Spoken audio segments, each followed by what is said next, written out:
कार्यक्रम में मौजूद बृजभूषण शरण के समर्थक मेन बहादुर सिंह अब तक टिकट नहीं मिलने के सवाल पर कहते हैं, देरी क्यों हो रही है यह तो हमें नहीं पता, लेकिन टिकट सांसद जी को मिलेगा न मिलने का सवाल ही नहीं है। ये हो सकता है कि सांसद जी के परिवार से किसी को टिकट दे दिया जाए, लेकिन टिकट तो इन्हीं के पास ही रहेगा। दरअसल केसरजंग की सीट के उम्मीदवार की अब तक घोषणा नहीं होने से एक केस भी लगाया जा रहा है कि इस सीट से बृजभूषण शरण सिंह के बड़े बेटे या पत्नी को टिकट मिल सकता है। केसरगंज कस्बे में हमारी मुलाकात गोढ़िया गांव के निवासी 55 वर्षीय सुंदरलाल यादव से हुई। वो अवधि अंदाज में कहते हैं, टिक्स तो रायबरेली में भी लड़का हुआ है, तीर निश्चित रहे, टिकट्स भैया का ही मिले। केसरगंज कस्बे में मिले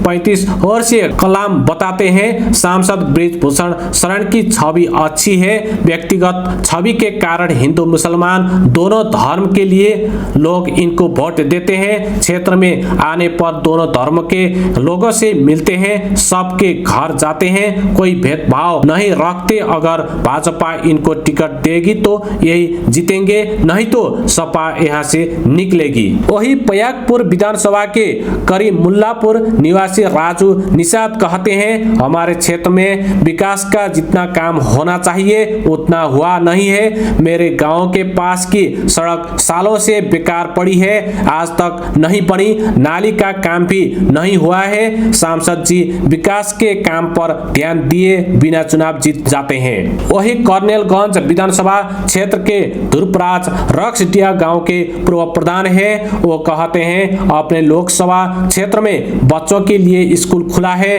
दंगल करवाते हैं। अपने लोगों का ध्यान रखने वाला ऐसे व्यक्ति या तो मोदी जी है या सांसद बृजभूषण शरण सिंह है। चुनाव प्रबंधन बैठक के दौरान बृजभूषण शरण सिंह बताते हैं, पूरे क्षेत्र में मेरे 55 छोटे बड़े महाविद्यालय हैं, जिसमें लगभग 1.5 लाख छात्र पढ़ते हैं। कॉलेजों में पढ़ने वाले सभी छात्र छात्राएं जो सभी धर्म से आते हैं, वो खुद और उनका परिवार मेरा परिवार है। उनके सुख में तो नहीं, लेकिन दुख में मैं हमेशा खड़ा रहता हूँ। मेरे क्षेत्र के लोगों का मुझसे लगाव ही मेरा बाहुबल है। नाम न बताने की शर्त पर गोड़ा जिले के एक बीजेपी कार्यकर्ता बताते हैं, बृजभूषण शरण सिंह के कॉलेजों में पढ़ने वाले ज्यादातर छात्र चुनाव के समय में अपने अपने गांव में प्रचार में जुट जाते हैं। कॉलेजों के शिक्षक जातिगत समीकरण के आधार पर अपने क्षेत्रों में चुनाव प्रचार की कमान संभालते हैं। एक तरह से बृजभूषण शरण सिंह अपने क्षेत्र में पार्टी के समानांतर अपना अलग संगठन चलाते हैं। यहाँ भी देखना दिलचस्प है कि केसरगंज लोकसभा ठाकुर बाहुल्य नहीं है, बल्कि ब्रह्मांड वोटरों की संख्या ठाकुर वोटों से ज्यादा है, लेकिन बृजभूषण शरण सिंह की ओबीसी जातियों में भी पकड़ दिखता है और यही इनकी सबसे बड़ी ताकत है।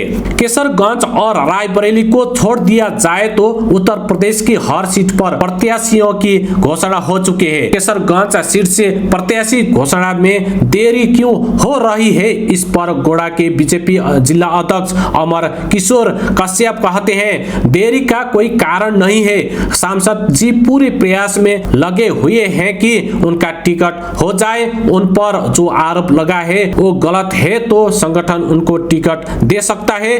प्रत्याशी चयन को लेकर सर्वे कराए गए हैं, बूथ स्तर से लेकर मंडल प्रभारी और जिले की पूरी टीम से सर्वे करने की शीर्ष नेतृत्व को रिपोर्ट भेज दी गई है। जल्द ही पार्टी की तरफ से इस पर फैसला हो जाएगा।